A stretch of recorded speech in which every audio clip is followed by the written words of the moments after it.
प्रिय आत्मन, अध्यात्म उपनिषद के दूसरे दिन आप सभी का हार्दिक स्वागत है। आज 3 सोपान पर विचार करेंगे। किस पर? शास्त्रता, सत्संगता और गुरुता, और चौथा और सबसे महत्वपूर्ण स्वतः। ये कल विचार करेंगे कि स्वतः कैसे करेंगे। गाड़ी यहीं फंस जाती है। बहुत लोग शास्त्रता से ऊपर उठ करके सत्संगता पर चले जाते हैं, बहुत से उससे भी ऊपर उठकर गुरुता पर चले जाते हैं और गाड़ी वहीं फंस जाती है। स्वतः पर जाते ही नहीं है, निधिध्यासन पर जाते ही नहीं। कैसे स्वतः पर जाएंगे, उस मंजिल को तय करेंगे। धीरे धीरे तुम भी अब राजी होते चल रहे हो, तो पहले तो पहली सीढ़ी को समझोगे। सीधे छलांग लग नहीं सकती, माना कि कितना भी इम्पोर्टेंट है अंतिम छलांग, लेकिन शुरू तो करना पड़ेगा पहली छलांग से। तो आओ आज शुरू करते हैं पहली छलांग से। पहली सीढ़ी अर्थात शास्त्रता कैसे तय करेंगे, इस सीढ़ी को पर कैसे हम चढ़ेंगे, जिसको शरीयत कहा है सूफी परंपरा ने, जिसको स्वाध्याय कहा उपनिषदिक परंपरा ने। तो शरीयत क्या है, इसको या जिसको कह रहे हैं कि शास्त्र क्या है, पहले ये समझ लो। जब मैं कह रहा हूँ शास्त्र, तो शास्त्र सब किताबें शास्त्र नहीं है। अब गणित की कोई किताब है तो शास्त्र नहीं है, किताब है। लेकिन रामायण शास्त्र है, गीता शास्त्र है। तो किसको शास्त्र कहोगे? दोनों में अंतर है। विद्वान लिखता है वो किताब है, और जो संत लिखता है वो शास्त्र है। दोनों में अंतर है। एक शिक्षक है, एक गुरु है, दोनों में अंतर है। तो सत्य का जो ज्ञाता बोले या लिखे वह शास्त्र है। ठीक से सुन लो। सत्य जिसने जाना हो, सत्य का जिसने अनुभव किया, और सत्य क्या है? आत्मा। सत्य क्या है? परमात्मा। जो शाश्वत है वो सत्य है, और जो शाश्वत नहीं है वो असत्य है। और शाश्वत केवल आत्मा है, केवल परमात्मा है। आत्मा और ही परमात्मा है। आत्मा ही परमात्मा है, रूह ही खुदा है। मोहम्मद साहब कहते हैं अयम आत्मा ब्रह्म। उपनिषद का ऋषि कहते हैं ये जो आत्मा है ब्रह्म है, ब्रह्म का अंश है। तो बूंद भी जल है और सागर भी जल है, इसलिए बूंद ही सागर है, क्योंकि बूंद में जो क्वालिटी है वो सागर में क्वालिटी है। तो जो सत्य का जिसने अनुभव किया है, वह जो बोले या लिखे, वो जल्दी लिखता नहीं है। मुश्किल यही है। सत्य को जिसने भी जाना उसने लिखा नहीं आज तक। जिसने भी जाना, हाँ, जो उसने जाना, चाहे बुद्ध हो, महावीर हो, ओशो हो, उसको किसी ने लिखा। जैसे गौतम बुद्ध ने जो बोला वो आनंद ने लिखा, और फिर उसको उस पर शास्त्र निर्मित हो गया, धम्मपद आ गया, और भी उनकी किताबें आ गई। प्रज्ञा पारमिता आ गया, प्रज्ञा पारमिता वज्रछेदिका आ गया, सुरंगम सूत्र आ गया। लेकिन गौतम बुद्ध ने अपनी लेखनी से लिखा नहीं, लिखा नहीं, वो बोले। अधिकतर अभी तक परंपरा है। ओशो भी उन्होंने लिखा नहीं, हाँ, कुछ लोगों को पत्र लिखे, वो अलग बात है। लेकिन अब तक जिसने जाना, हम भी तुमसे बोल रहे हैं, अब ये लिखा जाएगा, अब ये YouTube पर आ जाएगा तो ये शास्त्र हो जाएगा। लेकिन शास्त्र राख है, याद रखना। संत जब बोल रहा है तो आग है, और जब उसको लिख दिया गया कागज पर तो क्या हो गया? राख हो गया। और उसी राख को लोग पूज रहे हैं। राख पूजनीय है, राख वंदनीय है। लेकिन जो संत बोल रहा है वो आग्नेय है, वो आग्नेय है। तो ठीक से समझ लो, शुरुआत तो शास्त्र से कर। तुमको क्या पता गुरु कहाँ है, संत कहाँ है? तुम्हारे पास कसौटी क्या है? तुम्हारे पास वो आंखें कहाँ हैं जो गुरु को पहचाने, सत्य के ज्ञाता को पहचाने, जो संबुद्ध व्यक्ति को पहचाने? आंखें कहाँ हैं? तो सबसे पहले किससे शुरू करोगे? शास्त्र से शुरू करोगे। तो इसमें क्यों हम शास्त्र को क्यों पढ़ें? शास्त्र को पढ़ने से होगा क्या? क्योंकि मन बनिया है और मन राजी नहीं होगा तो आगे नहीं बढ़ सकते, याद रखना। ये और लोग थे कि मीरा कहती है ये मेरो मन बड़ो हरामी, नहीं, फिर तो बात आगे नहीं बढ़ेगी। रविदास साहब से मिलने के पहले बोलती थी कि मेरो मन बड़ो हरामी। रविदास साहब ने डांटा कि मीरा ये तू क्या कह रही है? मन को हरामी करेगी तो मन राजी नहीं होगा तुमसे, और मन नहीं राजी होगा तो एक कदम नहीं उठेगा। तो आप लोग यहाँ आए हो, मन राजी हुआ तभी आए हो ना। अगर मन राजी नहीं होता तो आप आते? अरे पत्नी तक रोक देती है तो रुक जाते हो, तुम्हारा मन ही रोकेगा तो क्या करोगे? क्या करोगे? इसलिए गुरु साहिबानों ने कहा कि मन हमारा मीत है, सुनो मेरे मीता, ये मीत है। मितर प्यारे नु, गुरु गोविंद सिंह जी कहते हैं मितर प्यारे नु। मन को सभी गुरु साहिबानों ने मित्र कहा और सभी जानने वालों ने मित्र कहा है। इसलिए मन से मैत्री तो करना पड़ेगा, बिना मन से को राजी क्यों है? मन हो जाए सन्मित्र अगर तो जीवन कितना हो सुंदर। आनंद गीता में मैंने लिखा, मन हो जाए सन्मित्र, मन को मित्र बनाना। यदि रब नू मनाना पहले यार नू मना, ये मन यार है, इसको मनाना पड़ेगा तुमको। तो ये बताओ कि ये जो शास्त्र है, शास्त्र हम क्यों पढ़ें? हम क्यों नहीं सीधे छलांग लगा दें स्वतः पर? हम शास्त्र या गुरु पर सीधे हम शास्त्र क्यों पढ़े? रामायण क्यों पढ़े? और जितने संतों के वचन हैं सब शास्त्र बन गए। हम उन शास्त्रों को क्यों पढ़ें? एक चीज़ पैदा होती है, उसका नाम प्यास। तुम्हारे भीतर प्यास जगती है कि क्या हम भी बुद्धत्व को प्राप्त कर सकते हैं? ये कैसा व्यक्ति देख के ही, मूर्ति देख करके लगता है कि काश ये शांति हमें भी प्राप्त होती है। ओशो को देख करके, उनके फोटोग्राफ तक देख के लगने लगता है कि काश हम भी इस दिव्यता को उपलब्ध हो जाते हैं। उनके वचनों को पढ़कर माउंट आबू में पहली रात रुका, किसी व्यक्ति से कहा कि एक किताब दे दो, रास्ते में मनोरंजन का काम करेगा, हो सके तो उपन्यास दे दो।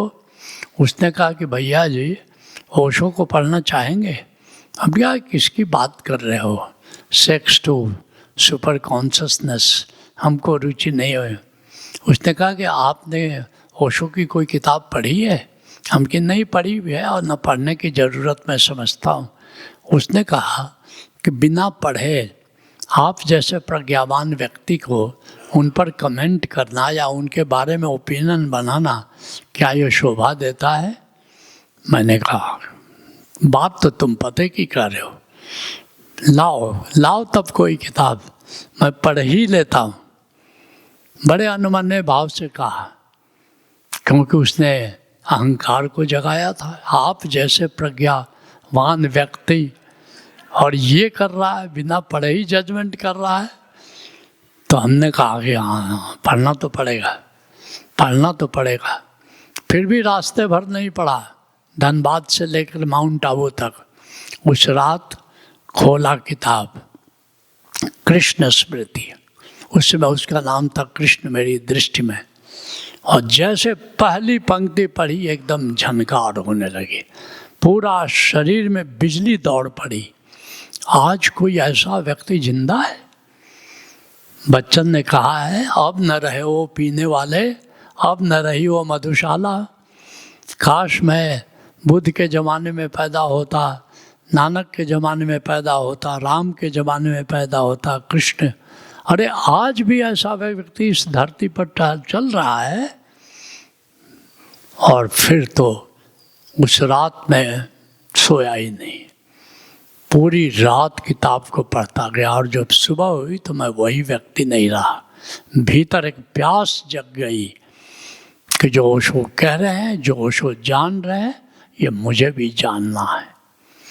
तो अधिकतर लोग जो अध्यात्म में प्रवेश करते हैं, उनके भीतर जब प्यास जगती है, और प्यास जगाने का रास्ता और कोई नहीं है, शरीयत है, शास्त्र है, स्वाध्याय है। इसलिए ओशो कहते हैं, जो मैं तुमसे कह रहा हूँ, जो मैं चिट्ठियाँ लिख रहा हूँ तुमको, ये मेरी प्रेम पाती है, ये मेरी प्रेम पाती है। इसलिए जितने भी शास्त्र हैं वो संतों की प्रेम पाती है, याद रखना। उन्होंने प्रेम पत्र तुमको लिखा, और वह प्रेम पत्र धीरे धीरे अंकुरित होता जाता है।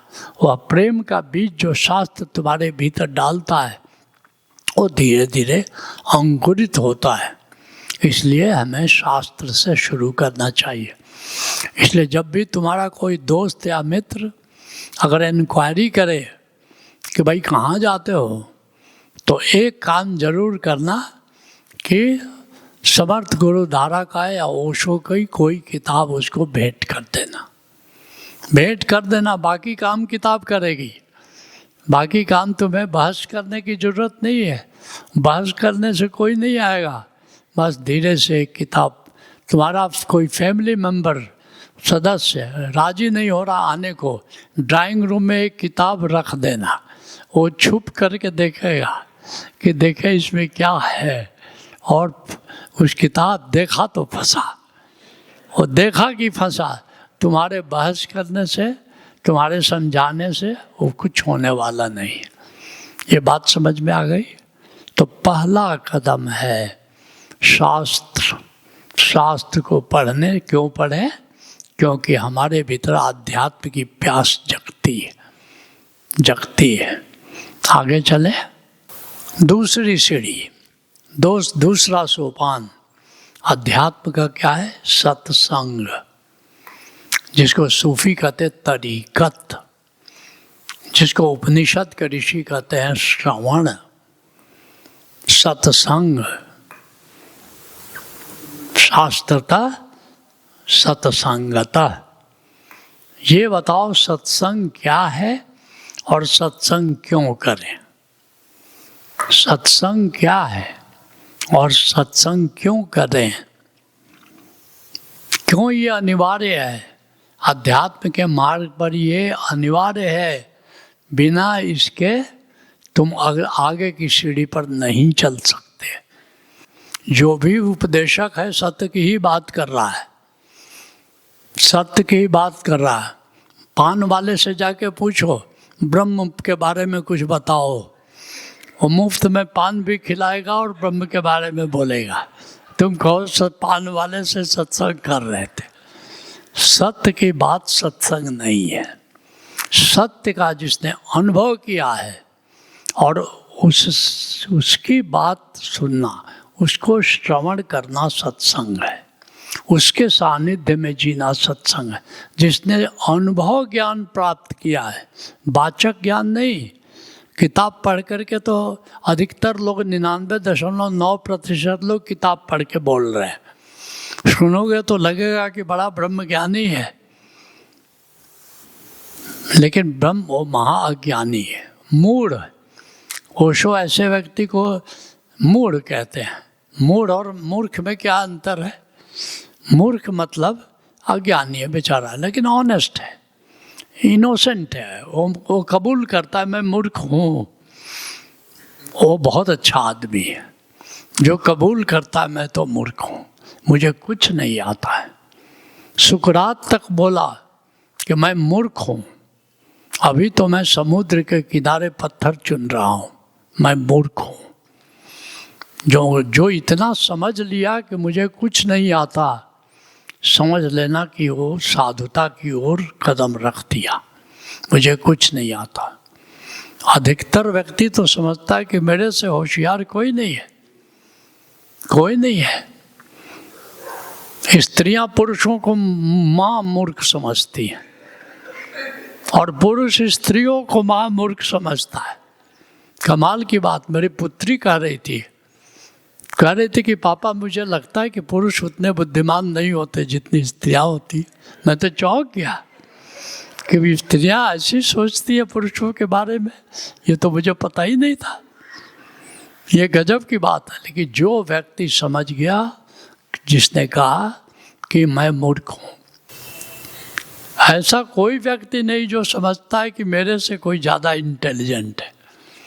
कितने लोग समझते हैं कि तुमसे ज़्यादा लोग इंटेलिजेंट कुछ लोग हैं? हाथ उठाओ जरा। वाह, ये साधुता है, ये साधुता है कि मुझे कुछ नहीं आता, मुझसे लोग ज़्यादा इंटेलिजेंट हैं, ज़्यादा होशियार है। और मूर्ख किसको कहते हैं? कि मुझसे कोई भी ज़्यादा इंटेलिजेंट नहीं, मैं सबसे इंटेलिजेंट हूँ, मुझसे कोई ज़्यादा इंटेलिजेंट नहीं है। उसको ओशो कहते हैं मूढ़। क्यों इंटेलिजेंट समझ रहा है? उसने किताब पढ़ ली है, शास्त्र पढ़ लिए है, विद्वत्ता हासिल कर ली है, किताबी ज्ञान प्राप्त कर लिया है, इसलिए वो कहता है कि मैं हूँ। और इसलिए अपने को इंटेलिजेंट समझता है। वो व्यक्ति मूढ़ है, पढ़ा लिखा मूढ़, ओशो कहते। मैं नहीं कह रहा, ओशो कहते हैं।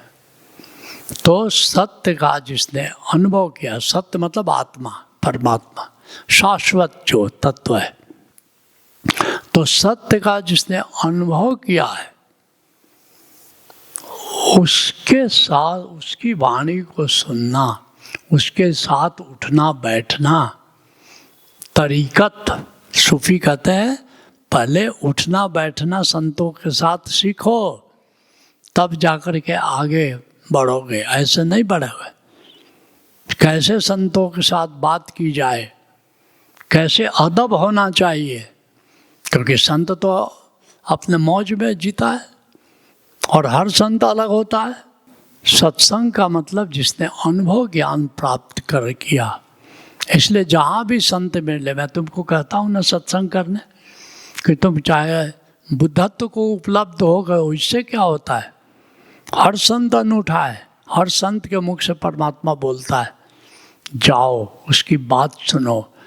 सूफी कहते हैं तरीकत, उठो बैठो। पुराने संत कहते थे 12 साल पहले सीखो, तरीकत सीखो 12 साल, तब अध्यात्म का क ख ग घ वो शुरू करता था। उसके पहले कुछ बताता नहीं था। एक जैन फकीर के यहाँ आया और उसको बोला कि क्या जानना है? बोला परमात्मा जानना है। बोला रसोई में पहले अन्न कूटो, अन्न कूटो। 12 साल वो अन्न कूटता रहा और अन्न कूटते कूटते जब तब तक गुरु विदा होने लगा। केवल डायरेक्ट तो जा नहीं रहा था वो, लेकिन लोग चर्चा करके बताते थे आज गुरु जी ने ये कहा, आज गुरु जी ने ये कहा। वो सुनता था और अन्न कूटते कूटते ज्ञान को उपलब्ध हो गया। और जब बारी आई कि किसको उत्तराधिकारी बनाया, तो उस अन्न कूटने वाले को उसने गुरु के पद पर बिठा दिया। इस सहजो और दया चरण दास के यहाँ यही काम करती थी, चौका बर्तन करती थी। दया 10 साल बड़ी थी, 20 साल बड़ी 10 साल बड़ी सहजो थी और 20 साल बड़ी दया थी, और चौका बर्तन करती थी। और यही करते करते गुरु की बात सुनते, यहाँ तक, और गुरु जी तो सत्संग की सबसे बात नहीं करते थे। अब जो और लोगों से बात करते थे उन लोगों की बात सुनती थी। और एक दिन कहा गुरुदेव हम लोग इतने गए बीते हैं कि आप हम लोगों से सत्संग की कोई बात ही नहीं करते। चरणदास ने उठ बैठे, बोला क्या कहा? गए बीते? सब परमात्मा की कृति है, तू गए बीता क्यों समझते हो? इधर आओ दोनों को एक तरफ को इधर, दोनों के सिर पर दोनों के माथे पर हाथ रखा, बोला भीतर सुनो, कुछ सुनाई पड़ रहा है? बोला हाँ महाराज, कि ये ओंकार है, इसको सुनो। भीतर कुछ दिखाई पड़ रहा है? बोला दिखाई पड़ रहा है महाराज। क्या दिखाई पड़ रहा है? बोला एक रोशनी दिखाई पड़ती है, यही नूर है और यही सत्य है, यही सत्संग है, जाओ तुम्हारे लिए इतना काफ़ी है। और सहजो और जो दया थी वो मीरा के ऊपर चली गई थी, इतना ज़्यादा ये सत्संग का असर है। लौ भर की सत्संग तात स्वर्ग अपवर्ग सुखा, धरे तुलाई का अंग तुलय न ताही सकल मिली, जो पल भर सत्संग। एक पल का सत्संग और तुम एक रोशनी कौन चाहती है, एक दीपक जल जाता है। लेकिन जो जानता हो, ऐसे किताबी ज्ञान वाला नहीं। कबीर साहब कहते संगत ही जर जाओ न चल चर्चा राम की, संगत ही जब वो संगत, वो सत्संग जल जाए, वो सत्संग सत्संग नहीं है। दूल्हा बिन बारात कहो किस काम की। एक बारात में हम गए, ज़्यादा बारात में नहीं गए, आज तक 2 ही बारात में गए। एक बारात में गए तो वहाँ 1 घंटा बीत गया, लड़की की ओर से कोई पानी भी पिलाने वाला नहीं आया। तो 2-4 वॉलंटियर्स घूम रहे थे। मैंने कहा अरे भाई 1 घंटे से बारात आई है और कोई पानी तक नहीं पूछ रहा है। तो बोलो उसने कहा बारात कहाँ है? उनकी बारात हम लोग हैं, और कौन बारात है? बोला दूल्हा कहाँ है? उनकी उसकी गाड़ी पीछे रह गई है, वो आ रहा है। तो दूल्हा जब आ जाएगा तब बारात मानी जाएगी और तब सब सेवा होगा। उसके पहले कौन सी बारात? दूल्हा बिन बारात कहो किस काम की। तो ये लेकिन दूल्हा क्या है? सत्य। सत्य जिसने अनुभव किया, जब वो बोले तो सत्संग, और बाकी सब जो लोग कच्ची वाणी। इसलिए गुरु साहिबानों ने कहा कि कच्ची बाड़ी सुनने से कुछ नहीं होगा, पक्की बाड़ी होनी चाहिए। सच्ची वाणी और पक्की वाणी में, कच्ची वाणी और सच्ची वाणी में क्या अंतर है? अनुभवी संत बोले तो सच्ची वाणी, गुरु ग्रंथ साहब में क्या है? सच्ची वाणी। और बाकी यूट्यूब पर क्या है? कच्ची वाणी। और तुम कच्ची वाणी सुने जा रहे हो और अपने को समझ रहे कि बहुत ज्ञानी हो गए यूट्यूब पर सुन करके। 80% तो झूठ ही झूठ पर, और जो 20% बचा वो भी किताबी ज्ञान है। तो यूट्यूब सुनने का फ़ायदा क्या हुआ? कोई फ़ायदा नहीं। ठीक है, सत्संग, सत्संग जरूर करो, जरूर करो। हाँ, सब समझ गया सत्संग। मेरे बहुत इंटेलिजेंट लोग हैं, राइट। लेकिन सत्संग से फायदा क्या है ये किसी ने नहीं बताया। जैसे हमने बताया, शुरू में पूछा कि शास्त्र पढ़ने से क्या फायदा, तो प्यास जगती है। और सत्संग करने से क्या फायदा? शास्त्र बताता है कि क्या कहना चाहिए और संत बताता है क्या नहीं करना चाहिए। समझ रहे हो दोनों में अंतर? शास्त्र पढ़ के उल्टा पुल्टा करोगे और फंसोगे, तो चेताता है संत तुमको कि ये मत करना, ये मत करना, ये अटकाव में ले जाएगा, ये भटकाव में ले जाएगा। तो सत्संग करोगे, संत की सुनोगे, तो क्या गलत है क्या सही है, क्या सार है क्या असार है, विवेक पैदा होता है तुम्हारे भीतर। विवेक, विवेक का क्या मतलब? सार और असार में भेद समझ में आता है, सत्य और असत्य का भेद समझ में आता है, राइट और रॉन्ग का भेद समझ में आता है, डूज एंड डोंट्स का भेद समझ में आता है, सार्थक और निरर्थक का भेद समझ में आता है। जैसे हंस दूध से पानी अलग कर दे, दूध पी लेता है, पानी छोड़ देता है, ऐसे ही जब तुम्हारे भीतर विवेक पैदा होता है तो सार सार को ग्रहण कर रहे, थोथा दे ही उड़ाए। जो सूप होता है ना, अपना फटकने से क्या होता है, जो थोथा होता है वो उड़ जाता है और अन्न बच जाता है। तो ये काम सत्संग करता। बिन सत्संग विवेक न होई, तुलसीदास रामायण में कहते हैं। बिना सत्संग के विवेक पैदा नहीं होता है। बिन सत्संग विवेक न होई, और राम कृपा बिन सुलभ न सोई। ईश्वर की कृपा होती है तब जाकर के सत्संग मिलता है, और सत्संग मिलता है तो विवेक पैदा होता है, विवेक पैदा होता है। ठीक है, इसीलिए हमें सत्संग करना चाहिए। नहीं तो कबीर कहते हैं भंवर जाल। भंवर जाल मतलब क्या है? संसार का जाल, बड़ा निकलना मुश्किल है। मैं और संसार क्या है? मैं और मेरा, ये मेरा, मेरी पत्नी, मेरा धन, मेरी प्रतिष्ठा, मेरा यश, ये मेरा में फंस जाते हो बिल्कुल। ये संसार है। और मैं, लोग मेरा आदर करें क्योंकि मैं महान हूँ, लोग मेरी मूर्ति खड़ा कर दे, कौवे का बिट सिर पर धारण करूँ, नहीं है। भंवर जाल, हाँ बगु जाल है। भंवर जाल से तो छुटकारा मिल जाएगा। अब बगुलों का जाल, नकली गुरुओं का जाल, उनसे तो बिल्कुल नहीं। मैं जा रहा था, 10-12 साल का मैं रहा हूँगा, तो मछुआरे कोई मछली मार रहे थे नहर में, कैनाल में, और बगुले बहुत है।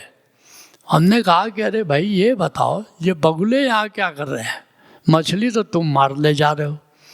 बोला कि नहीं, हमारे जाल से कुछ मछलियाँ उछलती हैं, मुक्त होने के लिए वो हमारे जाल से तो बच जाती हैं, लेकिन बगुले लपक लेते हैं, वहाँ नहीं बचत।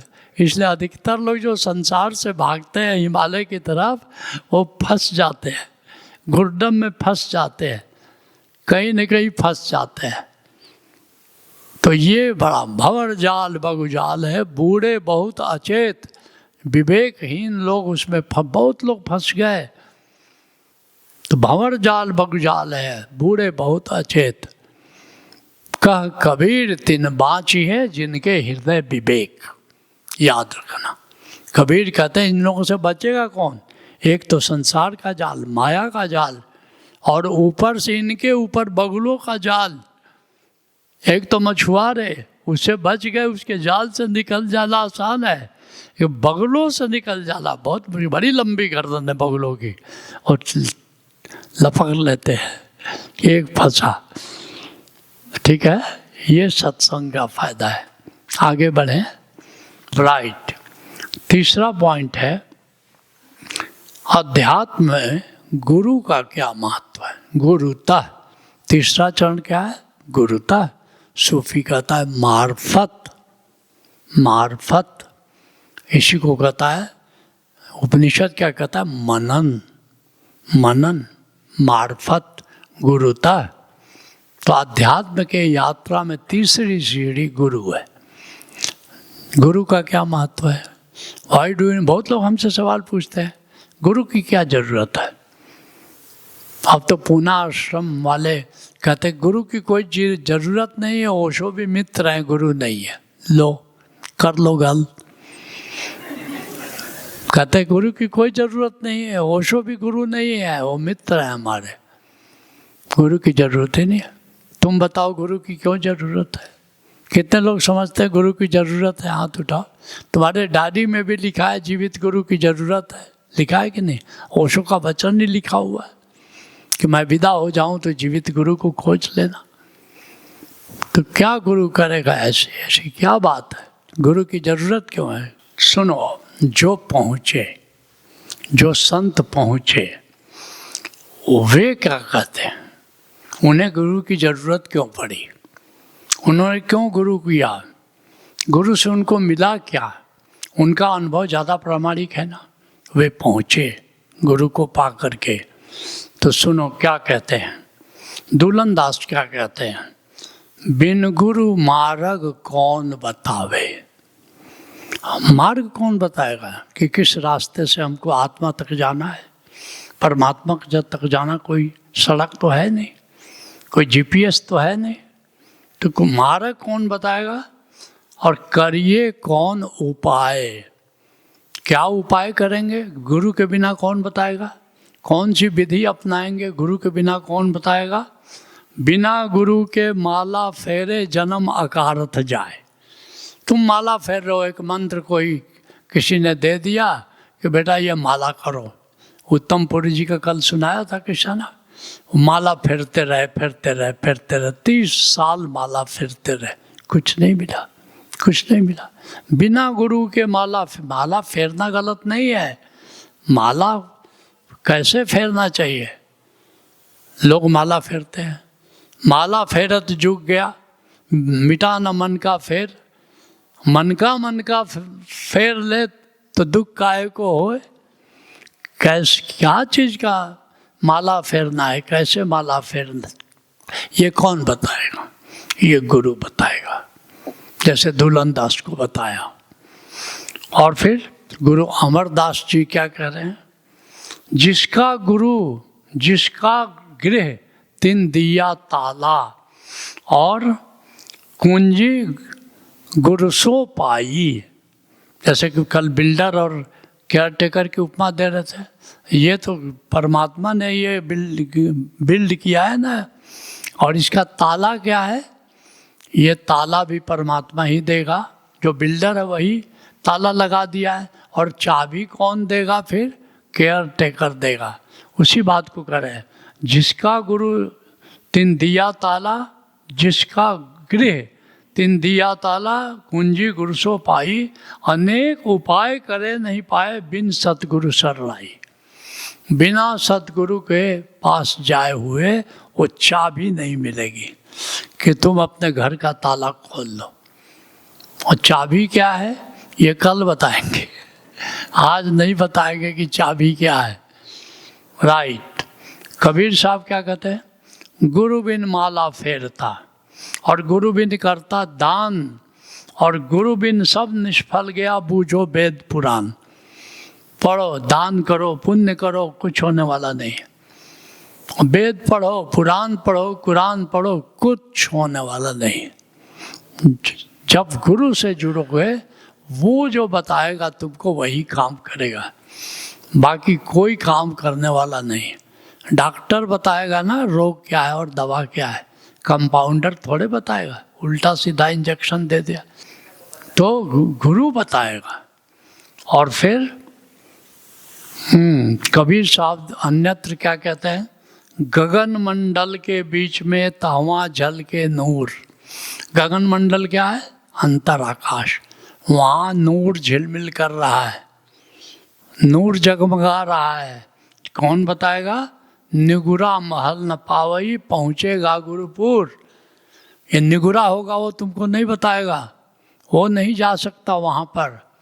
लेकिन पूरा गुरु की संगत में जो होगा वो नूर का भेद बताएगा, नाद का भेद बताएगा। ये कोई हैरू घेरू नत्थु खैरू नहीं बताएगा। वही असली चीज़ है, वही सत्य है, वहीं तक जाना है, वही मंजिल है, आत्मा तक जाना है। और आत्मा तक जाने का भेद कौन बताएगा? ये गुरु बताएगा। पलटू साहब क्या कहते हैं? बड़े खोजी थे, बड़े खोजी थे।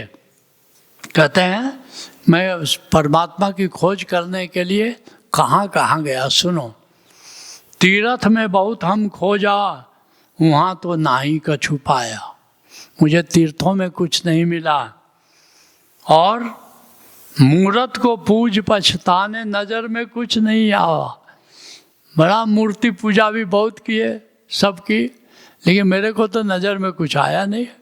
विष्णु की मूर्ति के पीछे विष्णु जी नज़र नहीं आए, शिव जी की मूर्ति के पीछे शिव जी नज़र नहीं आया, कुछ नहीं आया, कुछ भी हाथ नहीं लगाया।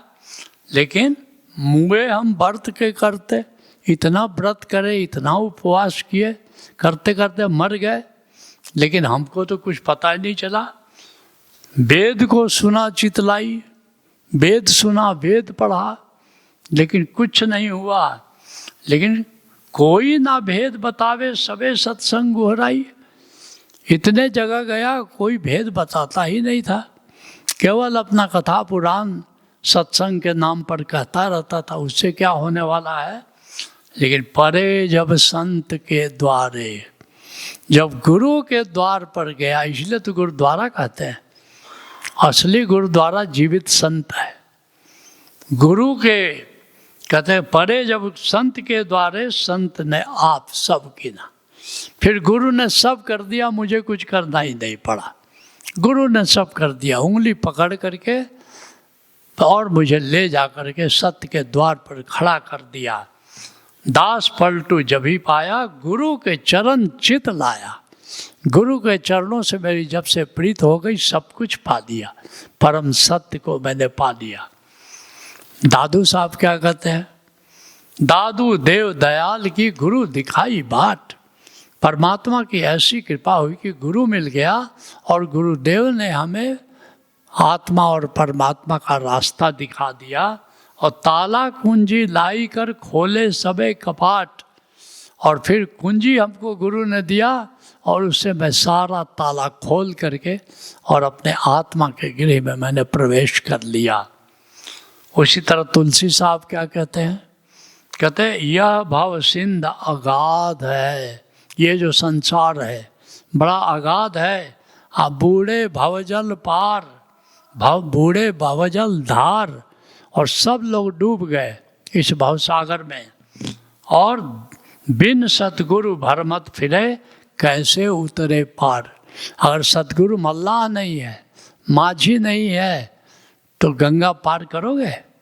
अभी गंगा बह रही है ऋषिकेश में। कितने लोग हिम्मत रखते हैं कि बिना नाव पर चढ़े हम तैर के पार कर लेंगे? हाथ उठाओ जरा। कोई नहीं है, सब भंवर में फंस जाएंगे वहाँ पर जा कर के। और कबीर साहब क्या कहते हैं?